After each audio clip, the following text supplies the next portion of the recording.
Hey folks, Barry from Levels here again. I'm here as usual in my home workshop, and today I'd like to do a project that's simple and advanced at the same time. Simple and advanced at the same time, how do you do that? I'll show you.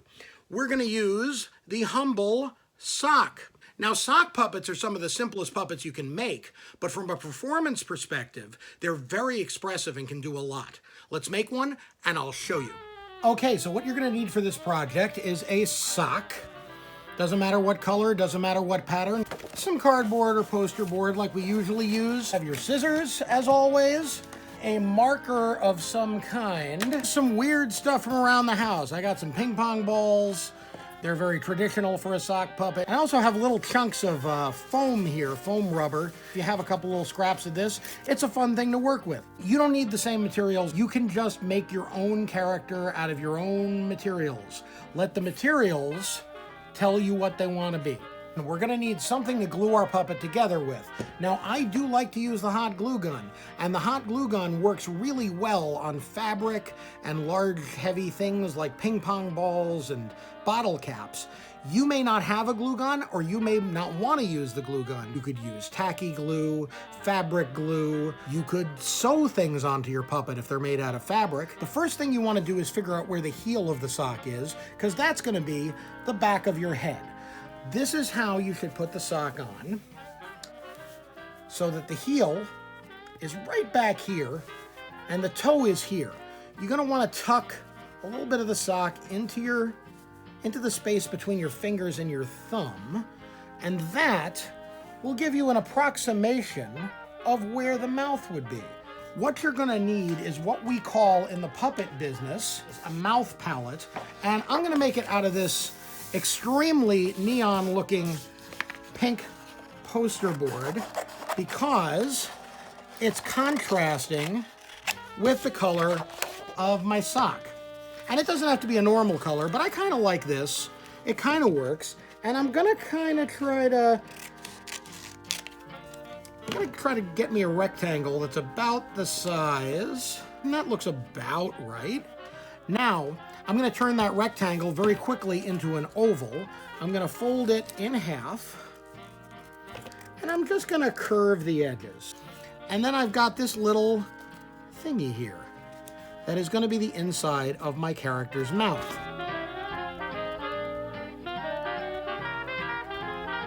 I've got a sock with a mouth, so I can talk, which is one of the things a puppet like this does. The other thing that's really important with a puppet like this is what we call eye focus. Keep in mind, when you're putting eyes on a sock puppet, if you put them flat on the top of the head, the puppet's going to be looking at the ceiling, and that's not what we want. We want the eyes to be facing forward. That way, the puppet looks like it's looking at what's in front of it. So you want to mount the eyes so they're facing forward, not up. And ping pong balls are perfect for this. That's what I'm going to use, but you use whatever you want. And I look at this color scheme and I go, maybe my puppet's a giraffe. Yeah, maybe. Okay.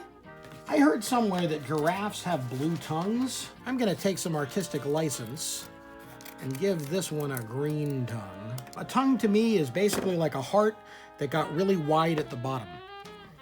And I'm going to put a little bit of a line that goes almost all the way down.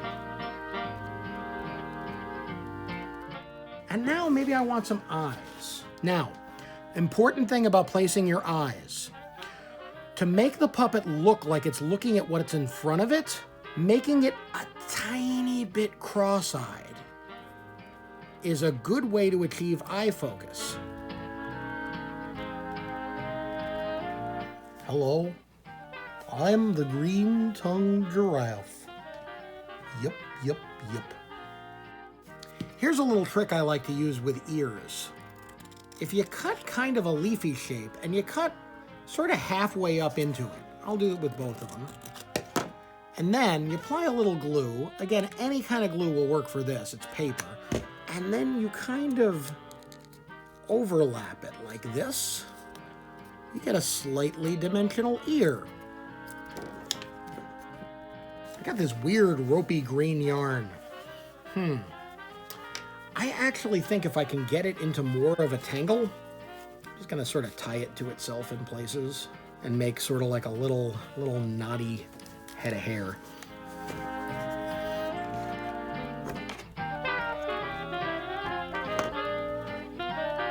Oh yeah, giraffes have those weird little horn things, don't they? I'm gonna take a little bit of this foam, and I'm just gonna cut some shapes that look kind of like those knobby things that giraffes have on their heads.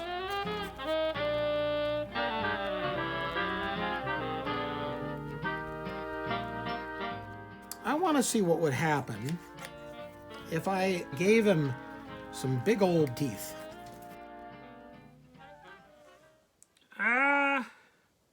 Well, my name, I'm Jimmy. Jimmy the Giraffe. Yeah, that's it. Jimmy the Giraffe. I like the way that sounds. To make a puppet like this walk, you bob your elbow up and down. That kind of implies that there's feet underneath. Yeah, I got feet. I'm a giraffe. I got 4 of them. What's your problem? If you want to look happy, he can open his mouth wide. And you've got a smile. If you want to look sad, he can sort of scrunch up his face and look down. Remember your eye focus. Make sure your puppet's eyes are pointed at what it is looking at. And then there's lip sync. Well, 1, 2, 3, 4, 5, 6, 7, 8. It's almost like you're throwing the words out of the palm of your hand. You don't have to hit every syllable. Notice for 7, I just went 7. The more you play with your puppet, the more you'll figure out what your puppet can do. And that's about it. Barry from Levels here saying, I hope this worked for you.